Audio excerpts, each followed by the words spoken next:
할렐루야. 귀하고 복된 금요일이 되기를 원합니다. 주님과 함께 행복한 금요일 그리고 거룩한 주일을 준비하며 은혜로 사는 하루가 되실 수 있기를 예수님 이름으로 축원을 드립니다. 잠언 19장 26절 말씀을 같이 봅니다. 아비를 구박하고 어미를 쫓아내는 자는 부끄러움을 끼치며 능욕을 부르는 자식이니라. 아멘. 요즘 젊은 사람들 사이에서 별의별 말들을 다 만들어서 쓰는데 많이 쓰는 표현 중에 하나가 노답이라는 표현이 있어요. 노답, 이게 그냥 답이 없다. 그래서 노답이 줄여서 씁니다.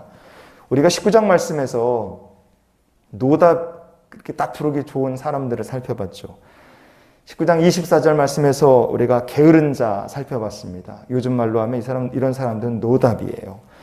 그리고 25절 말씀에서 거만한 자, 어리석은 자 우리가 또 살펴봤죠. 역시 이런 사람들도 답이 없는 인생, 노답 인생들입니다. 그런데 게으른 자, 거만한 자, 그리고 어리석은 자보다 더 답이 없는 사람들을 요즘 젊은 사람들 뭐라고 그러느냐? 이런 사람들은 죄송하지만 개노답 이렇게 부릅니다. 진짜 답이 없는 사람들이라 그렇게 부르는 거예요. 어떤 사람들이 진짜 답이 없는 인생이겠습니까? 오늘 본문 26절 말씀에서 부모를 구박하는 사람들은 이거는 게으르고 어리석은 것과 비교 안 될 만큼 진짜 답이 없는 인생들입니다. 오늘 본문에 보면 아비를 구박하고 그랬어요. 히브리어 본문으로 보면 사데브 아브 이렇게 되어 있습니다. 사데브라는 말이 영어로 공격한다, assault라는 말과 같습니다. 그래서 아버지를 공격하는 거예요. 손발로 아버지를 막 때리고 치는 거죠. 아버지를 손찌검하는 걸 우리가 후레자식이라고 하죠. 딱 그런 인간이에요. 그리고 또 어미를 쫓아내는 자 그랬어요. 홀로 된 어머니를 잘 모셔도 시원치 않을 판에 어머니를 모시는 것이 귀찮고 어머니 모시는데 들어가는 재물이 아까워서 만약에 쫓아낸다. 이거 페르나 중에 페르나입니다. 이런 사람들이 진짜 답이 없는 인생이죠. 자녀가 이런 사람이 되면 안 됩니다. 이런 사람이 하나라도 있으면 안 되죠. 그런데 만약에 혹시나 이런 자녀가 이렇게 망가진 인생이 되었다면 자식을 망치게 된 근본적인 이유가 무엇일까 이거예요. 27절 말씀에 하나님의 말씀으로 양육하지 못했기 때문이라는 것을 우리가 그 힌트를 볼 수 있습니다. 19장 27절 말씀을 같이 봅니다. 내 아들아 지식의 말씀에서 떠나게 하는 교훈을 듣지 말지니라. 아멘. 부모가 자식에게 해야 될 가장 중요한 교육, 영적 교육은요.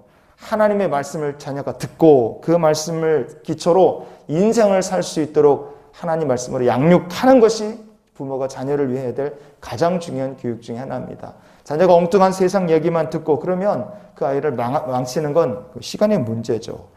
예의와 범절이라는 것이 저절로 몸에 이렇게 배는 것이 아니지 않습니까?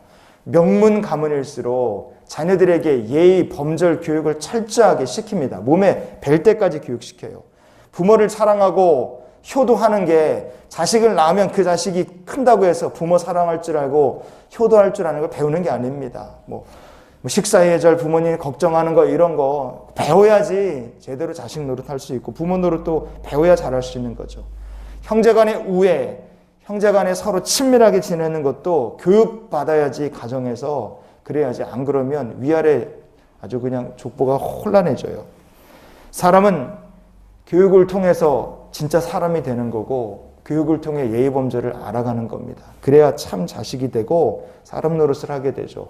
신앙도 똑같습니다. 교육을 받지 못하면 영적 교육을 받지 못하면 아무리 사람이 그럴싸해 보여도 결국 선을 넘어가 버리는 사람이 됩니다. 고린도전서 4장 6절 말씀을 같이 한번 보시겠습니다. 형제들아 내가 너희를 위하여 이 일에 나와 아볼로를 들어서 본을 보였으니 이는 너희로 하여금 기록된 말씀 밖으로 넘어가지 말라 한 것을 우리에게서 배워 서로 대적하여 교만한 마음을 가지지 말게 하려 함이라. 아멘. 거기 보면 사도 바울이 이런 얘기하죠. 기록된 말씀 밖으로 벗어나지 않게, 넘어가지 않게 하려면 결국은 뭐가 답입니까? 바울과 아볼로 사도에게 말씀을 배운 대로, 그러니까 배워야지만 하나님 말씀 밖으로 사람이 선을 넘어가지 않게 되는 겁니다. 말씀으로 배워야지 서로를 대적하지 않고요. 말씀으로 배워야지 교만한 마음을 갖지 않게 된다 이겁니다. 그러니 부모가 할 일이 가정에서도 똑같습니다. 신앙생활이나 가정에서나 똑같아요. 잘 가르치고 잘 배워야지 하나님 말씀 밖으로 선을 넘어가지 않습니다. 아니, 사랑 없이 자녀를 키우는 사람이 어디 있겠어요? 다 사랑은 줍니다. 그런데 사랑만 주고 신앙교육이 없으면 그 자녀는 언젠가 하나님 말씀 밖으로 넘어가 버려서 페루나가 되고 인생을 망치는 탕자가 될 수밖에 없다 이거예요. 2017년 12월 19일 날 당시 38살이었던 A씨라는 사람이 집에서 술에 취해 TV를 보고 있었어요.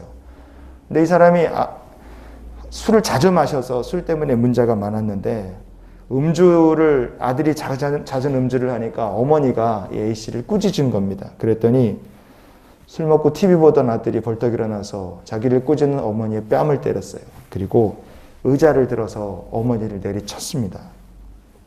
그리고 급기야 흉기로 어머니를 찔렀어요. 그래서 난리가 난 거죠. 이 아들 A씨는요, 의식을 잃어가는 자기 어머니를 내버려 두고 도망을 칩니다. 그런데 자기를 칼로 찌르고 도망을 가는 아들에게 어머니가 이렇게 얘기했어요. 얘야, 옷을 갈아입고 도망을 가거라. 어머니는 그리고 나서 조치를 못 받아서 결국 숨을 거두고 맙니다. 마지막 숨이 끊어져 가는 순간에도 망나니 같은 자식을 어머니가 걱정하신 거예요. 어머니는 세상 떠났고 이 페루나 A씨는 결국 감방에 갇혔고 20년을 감옥에서 살게 됐어요. 두고 후회하며 인생을 살게 된 거죠. 사랑이라는 것은 내리사랑입니다. 하나님께서 피조물 된 인간을 사랑하시고 피조물 된 우리는 하나님께서 주신 축복의 자녀들을 사랑합니다. 그런데 사랑이 이렇게 내려오기 때문에 가르쳐주지 않아도 부모는 자식을 사랑해요. 사랑은 그냥 줄 수 있지만 그러나 말씀을 가지고 교훈하는 것은 이거 가르치지 않으면 사랑은 우리가 줄 수 있지만 교훈을 같이 주지 않으면 이 자녀가 망가져서 하나님 보시기에 참으로 안타까운 인생이 되는 걸 막을 수 없다 이거예요. 그래서 말씀으로 교훈하지 않으면 사랑을 받을 줄만 알지 사랑으로 섬길 줄 모르고 말씀을 가르치지 않으면 이게 얼마나 큰 사랑을 받는 것이 큰 축복인지 얼마나 큰 복인지 이걸 알지 못하는 섬길 줄도 모르고 헌신할 줄도 모르고 당연한 것을 아는 이기적인 사람이 될 수밖에 없습니다. 히브리서 5장 8절에 예수님께서 고난으로 순종함을 배우셨다 그랬어요. 예수님께서 하나님 아들이셨지만 고난으로 순종함을 배우셨습니다. 우리도 말씀을 통해서 믿음을 배우고 감사가 무엇인지 알게 되고 기도가 무엇인지 교육을 통해서 알게 되고요. 하나님을 섬기는 기쁨이 무엇인지 신앙생활을 통해서 우리가 알지 않습니까? 사랑을 베풀기만 하고 오냐 이렇게 키우기만 하면 결국 그것이 자녀를 망치는 길이고 그 자식이 부끄러움을 끼치고 능욕을 부르는 자식으로 만드는 길이라는 것을 우리가 잊지 않았으면 좋겠습니다. 그래서 오늘 우리가 말씀을 이렇게 정리하면 이런 기도로 하루의 삶을 살았으면 좋겠어요. 하나님, 자녀들에게 사랑과 함께 믿음의 유산을 물려줄 수 있게 하옵소서. 믿음의 유산은 말씀의 교육으로 내려갑니다. 유산만 받은 자녀는 망할 수 있지만 그러나 사랑과 함께 믿음의 유산을 물려받은 자녀는 결코 망하지 않게 하나님께서 붙들어 주실 줄 믿습니다. 오늘 하루도 믿음의 유산을 물려주는 복된 영적 교육이 가정에서 이루어지는 금요일이 되고 주말이 되시기를 예수님의 이름으로 축원을 드립니다.